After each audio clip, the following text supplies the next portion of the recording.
Hello everyone. In this lecture, we are going to learn about graphical user interface programming in Java.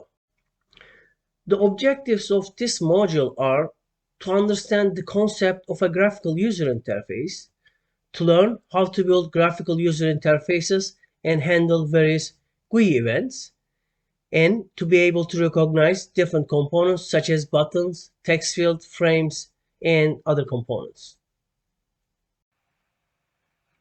Graphical User Interface, in short GUI, is a set of tools and libraries that allow developers to create interactive user interfaces. Now, different languages have their different take on GUIs. A key advantage is to make the functionality easy to understand and easy to use. Think about writing console commands versus clicking a cute button. Another main advantage of a GUI is to provide a sense of familiarity to the users. One of the strengths of Java is its extensive support for GUI programming compared to some other programming languages such as C, C++, Ada. And there are several GUI libraries for Java. AWT, Abstract Window Toolkit, is the original Java GUI library. Then we have Swing, which is a relatively newer and more feature-rich GUI library. And finally, we have JavaFX, which is the modern GUI library with support for 3D graphics and multimedia. Now, AVT is the oldest. Swing is kind of old compared to JavaFX. But most Java applications you are going to see are probably based on Swing components because Swing was around for quite some time and JavaFX is quite new. So there was a lot of time to develop application with JavaFX. So the applications that you are going to see are probably based on Swing components, and we are going to see Swing components in this lecture as well. And also, each library has its own strengths and weaknesses, and we are going to talk about these pros and cons for different libraries. Java Abstract Window Toolkit is the original Java GUI library. And Java AWT is convenient because you are not required to perform extra installation. It has a smaller footprint and low memory usage. However, AWT is an older technology, so it lacks some features that Swing and JavaFX have. And probably one of the biggest limitations of AWT is that it's less customizable than most GUI libraries, so it's not very much suitable for modern application developments. Now, Swing is more modern than AWT, providing support for more advanced features. And Swing is highly customizable and a straightforward API, so Swing is a more convenient starting point for educational purposes. And we are going to learn about Swing components in this lecture. However, it's not as fast as JavaFX when working with complex functionality. And it's not totally cross-platform, and therefore some features may vary depending on the operating system because Swing actually uses the windowing system of the underlying operating system. JavaFX is a modern high-performance library with advanced graphics features, 3D and multimedia, and it's a highly customizable library which is well documented and supported by a large community. Now, however, JavaFX is more complex and it has a learning curve, so it's not as convenient as Swing or AWT, and also JavaFX is less cross-platform than simpler libraries. And one of the reasons that the need for the development of JavaFX was the Swing's inefficient memory use, and Swing was also kind of slow. So JavaFX is more efficient in terms of processing graphical user interface elements, and it's much more faster, and it's quite efficient in terms of memory usage. Components are an important concept in GUI programming because they can be considered as the building blocks of the user interface. Therefore, a Java GUI application is made up of components. And common components include buttons, label, text field, checkbox, and radio buttons, and we have some other components, and we are going to learn about those as well. And components are organized in containers such as frames, panels, and dialog boxes. For graphical user interface design, GUI design, some integrated development environments provide convenient tools as shown here. And we can see the full range of Swing components such as JPanel, JScrollPane, JButton, JRadio button, JCheckbox, JLabel, JComboBox, JTextArea, JList, JTabPane, JSplitPane, JSeparator, JSlider, and so forth. And these are also good for learning about Swing components and as well as some other libraries. These tools are generally plugins to various development environments such as IntelliJ IDEA, and this example is from the IntelliJ IDEA. And Eclipse has similar plugins, and some other development environments have these kind of plugins as well. And with these plugins, with these tools, we can drag and drop components and design our GUI easily. So we have a label here, and we put some JTextArea, we have a J button, and we have some other buttons as well in this particular example. Today we are not using these tools, these plugins as we use in the past, because in the past we didn't have many different screen sizes. So the applications were generally developed for a particular screen size with these plugins, with these GUI design tools. But today we have many different screen sizes on our tablets, on our smartphones, on our desktops, on our laptops. So when we design our GUI for a particular screen size, then porting our application to another platform with a different screen size may become an issue. That's why we are not using these tools as much as we do in the past, but these tools are generally great for learning about GUI components, and we can see the names of the components, we can see the attributes, and we can see the methods that we have with these particular components. Now let's learn about the GUI elements that are available to us in the Java Swing library. And let's start with dialog boxes. Sometimes we may not need a full-fledged GUI to process the information, and we just would like to get the input or display the output in a visual component. And in this case, we can use dialog boxes. To use dialog boxes, first we have to import the necessary classes from the JavaX Swing package, including JOptionPane and JDialog. JavaX meaning Java extended, so you can remember that from this phrase. Then we have to use the JOptionPane class to display a dialog box with a message, icon, and buttons. We have the showMessage dialog method, which is used to display an informational message. We have the showInput dialog method, which is used to prompt the user for an input. And then we have the showConfirm dialog method, which is used to display a confirmation dialog with yes and no buttons. In the next example, we are programming a currency converter application to convert between US dollars and Turkish liras. In this example, we first use the showInput dialog method to prompt the user for the amount of Turkish lira to convert. We then use a simple formula to convert the Turkish lira to dollar, assuming that $1 equals to 18 Turkish lira. Finally, we use the showMessage dialog method to display the result in a dialog box.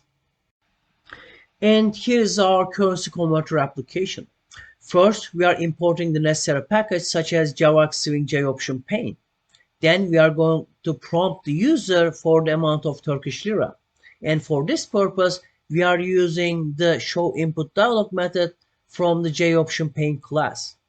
Now, the showInput dialog method returns a string, so we are declaring a string variable such as lira string.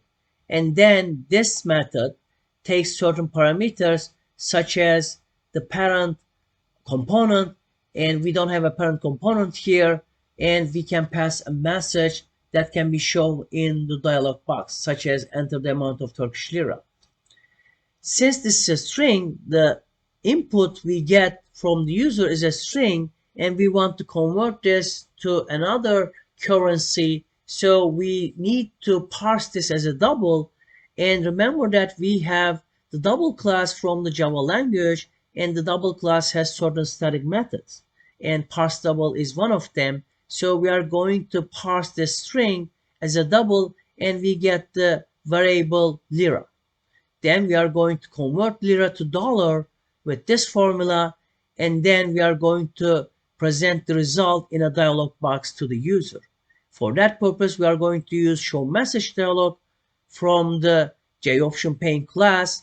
And again, this is the parenting object, the parenting component, and we are not attaching this component to another component, so that's null.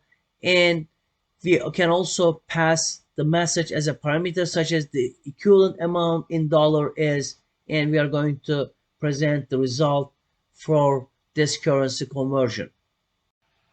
And here is the output of our currency converter application. We have the input dialog box and we have the message dialog box. And in the input dialog box, the user will enter the amount of Turkish lira, and then we are going to press OK. And then we have the message dialog box, which shows the result of our currency conversion. And we have the OK button as well.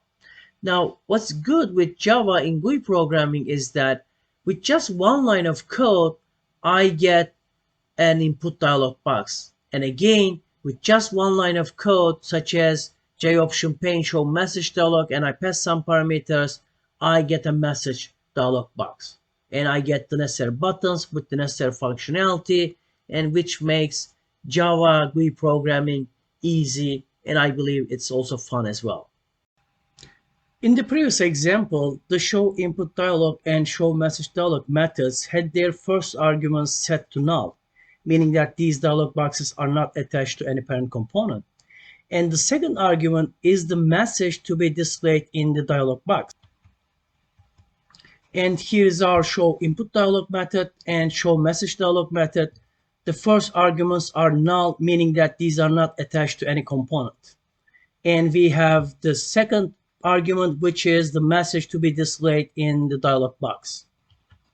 Furthermore, third and fourth arguments can be added, and the third argument is the title of the box, and the fourth argument is the type of the message box to be displayed. Now let's take a look at the JOptionPane official documentation. I'm going to type JOptionPane in Google, and then I'm going to find the Oracle page. Remember that Oracle is responsible for maintaining the official Java documentation within the libraries, and I will find the JOptionPane. When I click on it, it will take me to the official page of the class JOptionPane. Now here I see the library that JOptionPane is part of, which is Java Swing, and I see the inheritance hierarchy. And at the lowest layer, I see the JOptionPane, which is inheriting from J component, which is inherited from Java AVT container, which is inherited from Java AVT component, and Java lang object. Now we are going to see similar inheritance hierarchy for most components in Swing library. And remember that AVT is one of the packages in GUI libraries, and it's actually the first Java GUI package, Java GUI library, and it's the short for Abstract Window Toolkit. And we are going to see that component, container, then I have J component, then I have JOptionPane. You see that the Swing library elements are generally starting with the letter J. So that's how I can differentiate from an element within AVT and an element from Swing. And there are some implemented interfaces. We'll learn more about when we talk about interfaces. And this is the JOptionPane class, which extends J component, here J component, and implements accessible. And here are the certain methods that we can use within JOptionPane. And we have show confirm dialog, show input dialog, show message dialog, and show option dialog. And we were using show input dialog and message dialog in our example. And when show confirm dialog, we ask for a confirming question, likely, yes, no, and cancel with answers. And then I have show input dialog, which prompts for some input. Then I have show message dialog, which tells the user about something that has happened. And I have the show option dialog to grant unification of above tree. Okay, so we can also have, this is the general structure of a dialog box, and I have the icon on the left hand side, and then I have the message. If there is some input that should be get from the user, here is where it is in the window, and I have some option buttons over here. So this is what we see in the window, in a dialog window.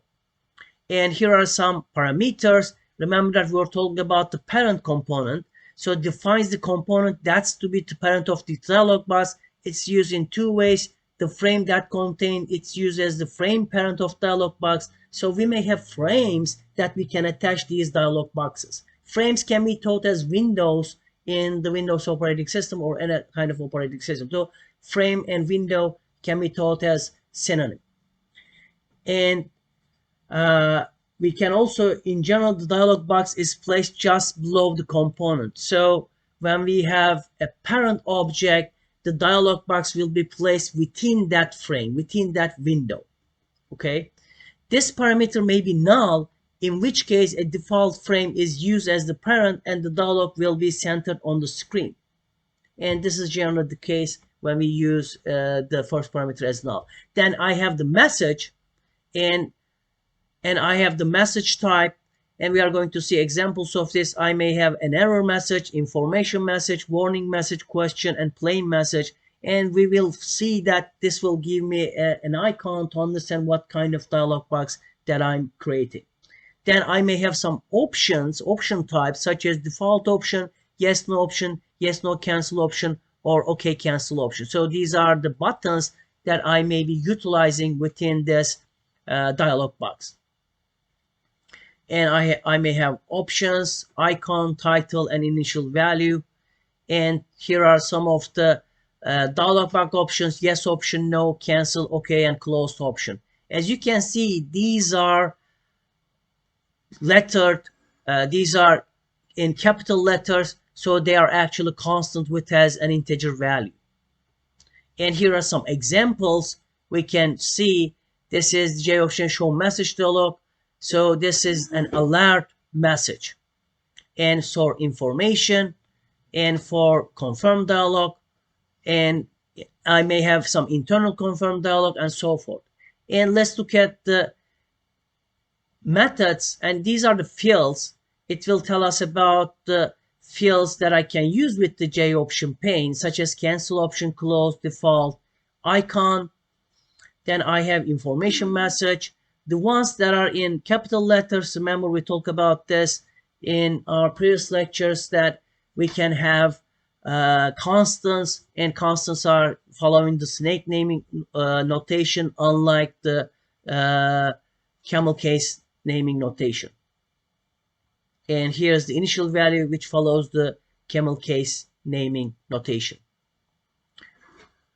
And there are a number of options that I can use here. And here are the constructors. I may have a number of constructors, and actually we were using these constructors. And let's take a look at the methods here. And let's find the show confirm dialog, show input dialog, and this is the one that we are using in the example, such as component, parent component, and object message. And this is the message that we are showing to the user. And I may have some other types of dialogs, and here is one that takes many parameters, such as show input dialog, the parent component, the message, the title of the dialog box, and the message type. And these message type we just mentioned about it. Let's take a look at the message types. Yes, these are the message types: error message, information, warning, question, and plain message. So let's get back to the show input dialog. And then I may attach an icon, I may attach some selection values, and then initial selection value for that, because remember that this is an input dialog. And let's take a look at the show message dialog. And here's the show message dialog, and I have a number of methods that are overloaded. So here is the one that only takes two parameters, such as the parent component and object message, and this was what we were using in the example. And I have shown message dialog with more parameters. I have the parent component, message, title of the dialog box, and the message type. And I have another one show message dialog where I can attach an icon to my dialog box. And I will suggest you to try these examples so that you will get more familiar with the J option pane. And it's really useful and it's really easy to code to get some dialog boxes. And here are the 5 different types of message boxes that I can get with J option pane. And remember that the third parameter is the title of the dialog box, and the fourth parameter is the type of the dialog box. And I can have a plain message dialog box, error message, information message, warning message, and question message. And let's see these in Windows. And here is the title of the dialog box, which is the conversion result. Here is the conversion result. And this is the plain message. This is the plain message dialog box. And this is the error message dialog box, and we can see that there is an icon associated with it. And this is the information dialog box, and here's the information message, and here is the warning dialog box. And when I have this option, it will give me this icon, such as the warning. And I can have a question dialog box, and here's the question dialog box over here. Now let's briefly overview the swing components that are commonly used in Java GUI applications. We have the JLabel, which is a non-editable text component that can display an image or a simple text. We have the JText field, which is an editable text component that allows the user to enter a single line of text. And we have the JText area, which is similar to JText field, which is an editable text component that allows the user to enter multiple lines of text. And then we have the J button, which is a button that can trigger an action or an event when clicked. And we have the J checkbox, which is a checkable component that allows the user to select or deselect an option. And we have J radio button, which is a radio button that allows the user to select one option from a group of mutually exclusive options. So in radio buttons, when we select a button, the other buttons are deselected automatically. So that's how the radio buttons work. And we have the J list, which is a component that displays a list of items that can be selected by the user. Then we have the J combo box, which is a component that allows the user to select an item from a drop-down list of options. And we have JSlider. That's a component that allows the user to select a value by dragging a slider. And we have JProgress bar, a component that displays the progress of a task or an operation. Now, as you can see, all of these swing components starts with the letter J.